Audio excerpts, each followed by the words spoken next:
নেংটি চুয়া, বড়লোক হয়ে আর কি হবে, গরিব থাকা অনেক ভালো। এই তো বড়লোকের নমুনা।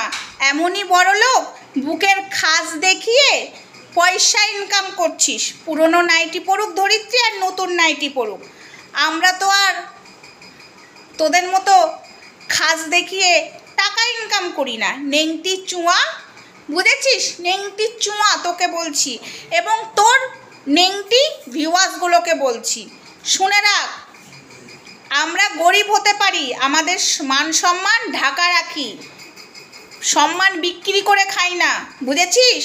আমাদের নাইটি পুরনো হতে পারে, ধরিত্রীর নাইটি পুরনো হোক ছেঁড়া হোক, ধরিত্রী তো আর তোদের মতো নোংরামো করে না আর মান সম্মান বিক্রি করে না। তোদের মতো বড়লোকদের এতই বড়লোক, এতই টাকা পয়সা আছে, তাই পয়সা কামাবার জন্য বুকের খাস দেখিয়ে, মাম্মাম দেখিয়ে টাকা ইনকাম করতে হয়।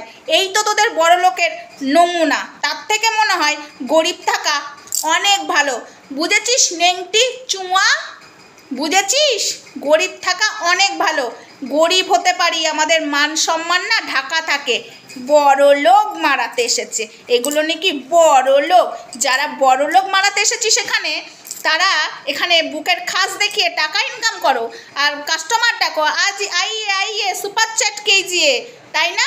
মাম্মাম দেখিয়ে 1 বছর আগে নেংটি চুয়া এখানে ইনকাম করেছিলিস, আবার সেটাই করেছিস, সেটা সবার সামনে তুলে ধরেছি বলে বড্ড গায়ে লেগেছে। আমাদের নাইটি পুরনো হোক আর নতুন হোক, আমাদের সম্মান ঢাকা থাকে, আমরা গরিব হতে পারি, আমাদের সম্মান রাস্তায় বিক্রি করি না সোশ্যাল মিডিয়াতে, বুঝেছিস?